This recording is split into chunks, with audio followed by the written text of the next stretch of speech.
جب میں United nation میں گیا تھا انٹرلیجس کانفرنس میں، تو اتفاق ایسا ہے ہر ملک سے ایک ایک نمائندہ بلایا گیا، ہر مذہب کا۔ فاروق لغاری صاحب صدر تھے، پتہ نہیں کیسے خیال آیا، مجھے یہاں سے بھیج دیا، انہوں نے ریکمینڈ کر دیا۔ اب جسے فاروق ریکمینڈ کرے اسے کون مسترد کرے بھائی؟ میں بھی پہنچ گیا وہاں، تو ایک منچلے پنڈت نے پوچھا مجھ سے، سری لنکا کا تھا یا بھارت کا تھا، کہ جی آپ یہ فرمائیں کہ ہر ایک اپنے اپنے رہبر کی خوبیاں بتا رہا ہے، آپ اپنے رہبر مولا علی کی کوئی ایسی خوبی بتائیں جو یہاں آنے والے 286 مذاہب کے کسی مذہب میں اس کے رہبر میں نہ پائی جائے۔ پہلے تو بھائی میرا سر چکرایا، پھر مجھے اپنے چھٹے امام کا فرمان یاد آیا،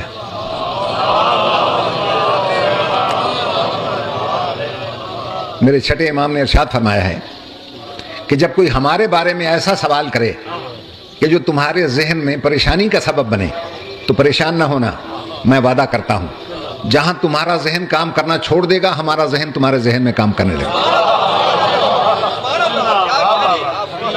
جہاں تمہاری زبان رکنے لگے گی ہماری زبان تمہاری زبان میں بولنے لگے گی۔ اس تسلی و تشفی کو پا کر میں نے چیلنج کر دیا، میں نے کہا یہ جتنے 286 مذاہب کے افراد آئے ہیں سب کو چیلنج ہے میرا، کسی مذہب کا رہبر، کسی مذہب کا لیڈر، کسی مذہب کا پیشوا اپنے اپنے مذہب کے عبادت خانے میں پیدا نہیں ہو سکا سوائے میرے مولا علی۔ بھائی گھبرا تو نہیں گیا؟ تو اس لیے میں نے کہا کہنے کا کوئی اچھی طرح سمجھا دیں مجھے، میں مسلمان ہوں نہیں۔ میں نے کہا بھارت کے ہو؟ کہنے لگا ہاں ہم لوگ اصلی طور پہ تو وہیں کے ہیں۔ میں نے کہا بھارت زرعی ملک ہے؟ کہنے لگا ہاں۔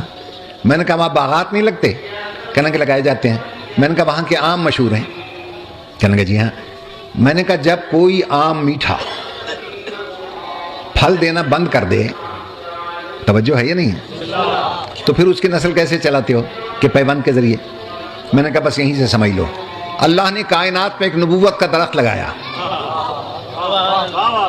جب 1,24,000 بہاریں دیکھ کر وہ بلا فصل ہو گیا، اب اس پر ثمر آنا بند ہو گئے نبوت کے، تو اللہ نے اس کی نسل کو آگے بڑھانے کے لیے اسی جنس کا ایک پودا سرکاری بنگلے کے گملے میں پیدا کر دیا۔ غور کیا آپ نے؟ میں نے کہا اس سے زیادہ آسان میں نہیں سمجھا سکتا، اسی جنس کا ایک پودا سرکاری بنگلے کے گملے میں پیدا کر دیا۔ اب یہ میں آپ کی نظر کرتا ہوں، پودا اتنا طاقتور اور زوردار تھا کہ گملے میں شگاف آ گیا۔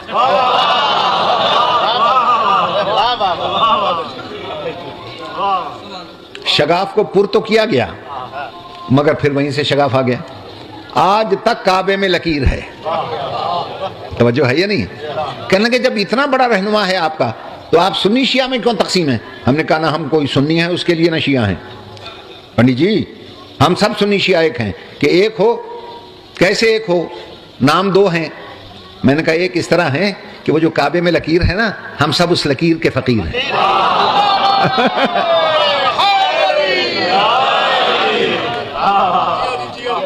اور صاحب لکیر جناب امیر ہے۔